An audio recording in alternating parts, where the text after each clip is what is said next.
Bon début de semaine et bienvenue au 19h30 de Congo 26 Télévision. Tout de suite, le corps de cette grande édition du journal. Vous le savez, le franc congolais s'apprécie depuis quelques jours en République démocratique du Congo, mais sur le marché de change parallèle, on assiste à des scènes déplaisantes. 2500, 2300, 1900, 1800, voire même 1750 francs congolais pour $1 américain dans plusieurs bureaux de change parallèles à Kinshasa. Cette situation impacte négativement la vie sociale de la population qui ne sait à quel sein se vouer. Trésor Kané Tambi Ikoma a fait le constat ce lundi. Rien au monde ne saurait expliquer les différents taux affichés dans le bureau d'échange à Kinshasa. Depuis la soirée du samedi dernier à ce lundi 13 octobre, des spéculations vont bon train autour du taux d'échange réel dans la capitale congolaise. Le matin, c'est 1850 pour $1. La journée, le même tableau affiche 1800 francs congolais, voire même 1700 ou 1650 francs congolais dans la soirée. À ne pas oublier la catégorie des cambistes qui ne souhaitent pas carrément afficher le taux du jour. Le spectacle laisse à désirer. Depuis que le gouverneur de la banque a communiqué de ce que nous devons faire avec les dollars américains, il n'a pas encore fixé le taux normal. Ce qui fait que dans les différents coins, chacun va changer selon ce qu'il pense mieux pour lui et au profit de ses intérêts. S'il y a cette baisse, c'est vraiment une bonne nouvelle que tout le monde a apprécié. La difficulté maintenant sur le terrain, sur le marché, c'est seulement parce que chacun a son taux. Et c'est comme si on est en train de rançonner le petit peuple. Cependant, cette appréciation jugée d'excessive du franc congolais ne laisse malheureusement pas de retombées positives en termes de baisse de prix de première consommation, déplorent ces citoyens. Les abonnés on a tout changé, on a effacé 16 500. Alors tout le monde 18 000, on a tout le monde 17 500 donc tout les autres banatés. Maintenant tous autres qui n'ont pas reçu biloko, tout le monde a likolo. Et si tu vas recevoir biloko à $10, tu vas recevoir biloko $10 au maximum bon likolo. On ne comprend rien. Les taux de l'or, c'est combien? Les transports n'ont pas baissé. Tout est toujours à la normale de 29.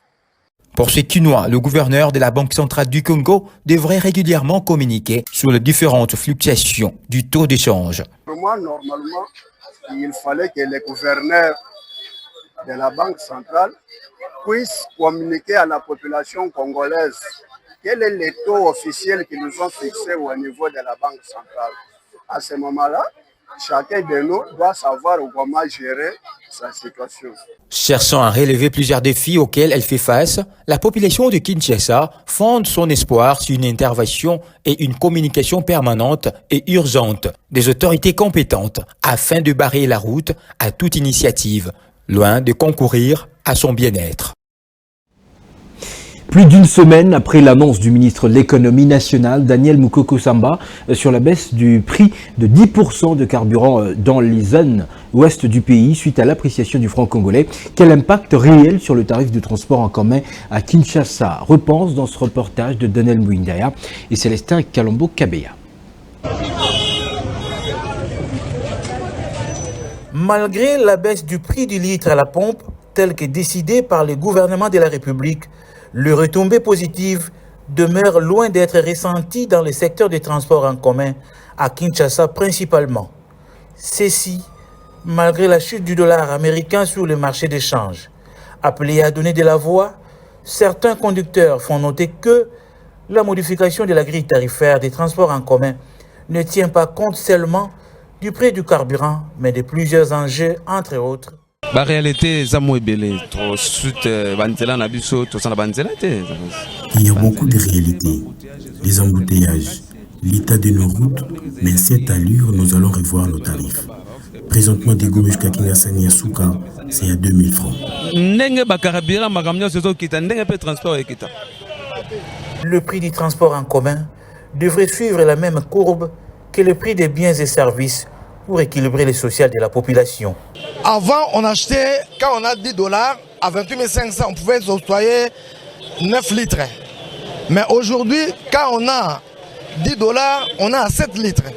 Et si bien que, même si on pensait que le carburant a baissé, le prix des transports ne baissera pas. Parce que le chauffeur qui a acheté 10 litres, à 9 litres à 28 500, aujourd'hui il a 7 litres. À 26 900, bien que c'est baissé, je crois que ça ne baissera pas. Donc on est inquiet, on se demande que les produits devaient suivre cette courbe-là, mais les produits ne suivent pas. Ça a suivi un tout petit peu, ça a soulagé, mais curieusement, et on ne sait pas aujourd'hui, j'ai vu là-bas à 20, hier c'est à 17, bon, on se demande c'est quelle politique. Nous demandons au gouvernement d'essayer un peu de réglementer ce secteur, surtout pour les cambistes. Parce que eux qui, on ne sait pas, parce que les cambistes, eux, ils sont à 20, 17, 18, mais quand vous remarquez au niveau de la banque, on nous dit que c'est à 23. Mais quand vous avez votre $10, on ne vous donne pas à 23, on vous donne à 20, à 17, à 18. Donc que le gouvernement puisse nous aider à réglementer ce secteur-là. Face à cette situation, les mesures salvatrices sont attendues des autorités pour redonner espoir aux Congolais. Entreprendre à Kinshasa devient un risque. Plusieurs maisons commerciales, notamment des ateliers de menuiserie, des dépôts de marchandises, des salons de coiffure, sont souvent les théâtres des incendies à répétition. Le dernier du nombre a eu lieu le samedi 11 octobre dernier dans la soirée à Binza Météo dans un atelier de menuiserie. Une scène devenue presque habituelle et décourage à chaque fois les initiatives entrepreneuriales. Sephora Robikakassi. Ces incendies devenus fréquents dans plusieurs coins de la capitale, à l'instar de celui d'une violence dans ces petits marchés de meubles, a réduit en cendres les matériels de travail, du bois, des meubles en fabrication et plusieurs biens des artisans menuisiers. À Delvaux, un quartier populaire, ainsi que dans plusieurs autres coins, les incendies fréquents mettent à mal les efforts quotidiens de plusieurs jeunes et responsables de familles qui tentent de jouer le début du mois par l'entrepreneuriat. Les causes sont souvent l'imprudence, une installation électrique pirate, l'absence de sécurité anti-incendie et autres. Ces incendies ne détruisent pas seulement des biens matériels, mais aussi consument les efforts, l'espoir et le courage de nombreux entrepreneurs. Devant ces drames à répétition, seule une attention particulière des autorités peut sécuriser les zones à risque. Direction le Royaume-Uni où la communauté congolaise est sous le choc. À Glasgow, un jeune ressortissant de la République démocratique du Congo, étudiant en design graphique à la City of Glasgow College, Christmas Boina Kazadi, aurait perdu la vie dans des circonstances tragiques impliquant la police écossaise. L'affaire suscite l'émoi et l'indignation aussi bien au sein de la diaspora congolaise que dans l'opinion publique. Plusieurs voix s'élèvent pour réclamer la vérité et la justice, appelant même le président de la République, Félix-Antoine Tshisekedi Tshilombo, à s'impliquer personnellement. Regardez.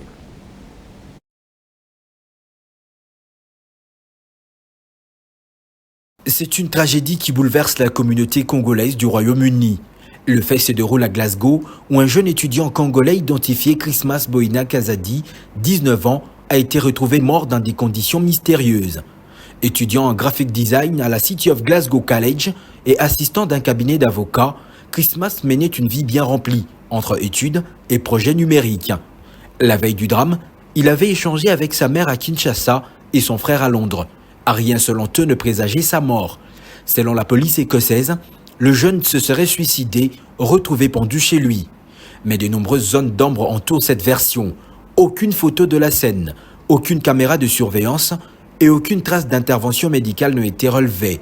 Des témoins affirment que Christmas avait été arrêté par la police la veille, puis relâché quelques heures plus tard. À Kinshasa, sa mère, Taramboui, inconsolable, réclame la vérité. Selon son avocat, aucun élément ne prouve un suicide et les circonstances de la mort restent floues. Face à ces circonstances, la famille demande une enquête indépendante et appelle les autorités congolaises, notamment le président de la République Félix-Antoine Tshisekedi Tshilombo, à s'impliquer personnellement. Entre Glasgow, Londres et Kinshasa, la diaspora congolaise plaire un jeune homme parti tôt et réclame justice.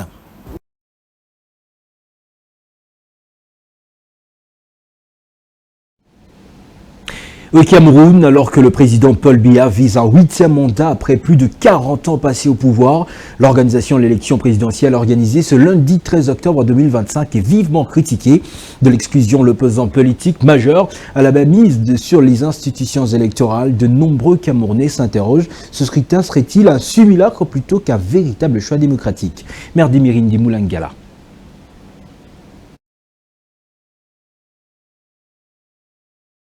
Accuser un scrutin de n'être qu'une élection mascarade peut sembler fort.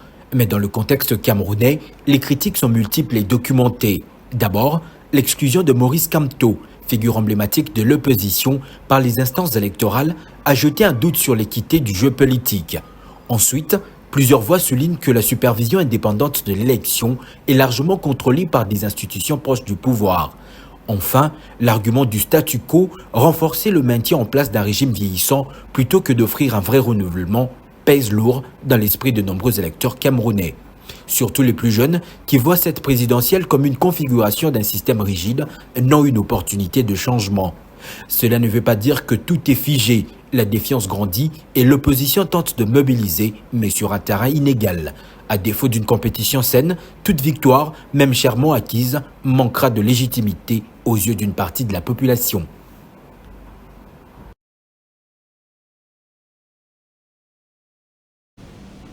D'un coin du continent à un autre, Madagascar cette fois-ci, alors que le président Andry Rajoelina a récemment limogé son gouvernement pour tenter d'apaiser les tensions, la crise politique malgache ne montre aucun signe d'essoufflement entre contestation populaire, opposition déterminée et défiance plutôt envers les institutions. Le Madagascar s'enfonce dans une instabilité prolongée, laissant la population dans l'incertitude.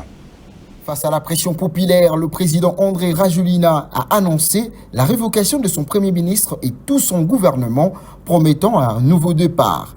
Il a exprimé sa compassion envers les victimes de récentes violences, pillages et pertes humaines. Cependant, cette décision n'a pas suffi à calmer la rue. Une grande partie de la population, en particulier les jeunes, continue de dénoncer la pauvreté croissante, les chômages et la corruption. Pour eux, sans les changements au sommet, tout geste politique sera sans impact réel sur leur quotidien. Le défi est immense, mais la population malgache garde les yeux rivés sur les prochaines actions du chef de l'État. Et puis en sport football, à la veille du choc décisif contre le Soudan prévu demain mardi 14 octobre 2025 à 20h au stade des Martyrs de la Pentecôte de Kinshasa, le sélectionneur de la République démocratique du Congo, Sébastien Desabre, s'est montré confiant en présentant l'état d'esprit de son groupe et les enjeux de cette ultime journée des éliminatoires de la Coupe du Monde Mexique, Canada, États-Unis 2026. Ça rentre en compte.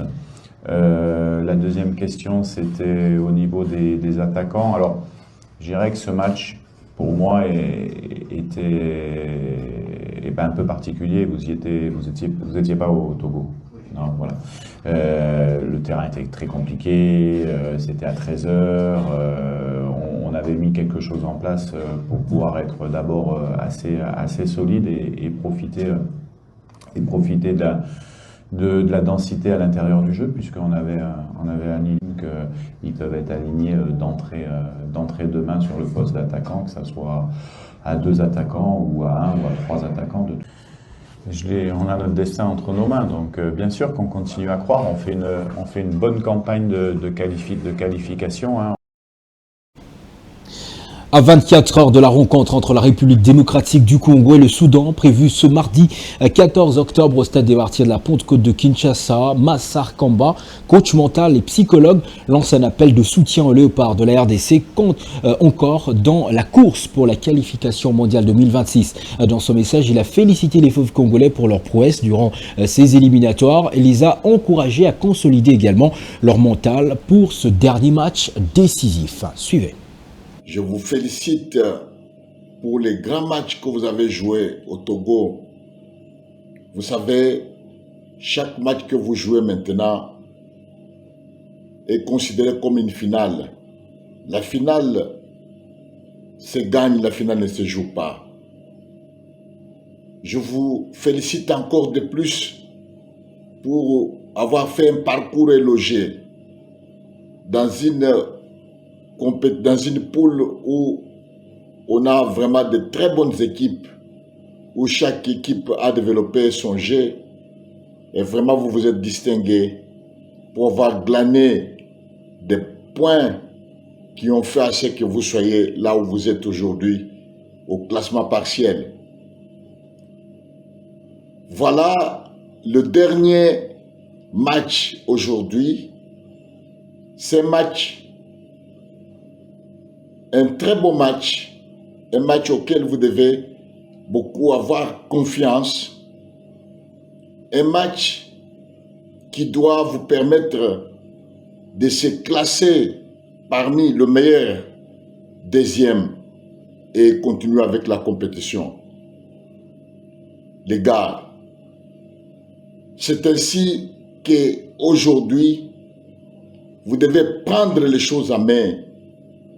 Vous devez jouer ce match-là avec les principes cardinaux que j'ai toujours dit. Cultivez vos ressources du courage et jouez ce match comme si la défaite n'existe pas. Ce match, je le considère comme un match Aïda. Un match Aïda. A signifie action. I signifie intérêt. D signifie désir. Et A signifie achat. C'est-à-dire un match auquel vous devez poser des actions. Et ces actions doivent susciter des intérêts et de développer des désirs pour acheter la qualification, valider votre qualification à jouer le barrage pour finalement aller à la Coupe du Monde. C'est par ce mot de soutien au Léopard de la RDC que se termine complètement cette grande édition du journal. Merci aux équipes techniques et de rédaction d'y avoir travaillé sans relâche. Merci également à vous de l'avoir suivi. Excellente suite de programmes sur Congo 26 Télévision. Vous le savez, la chaîne de l'unité nationale.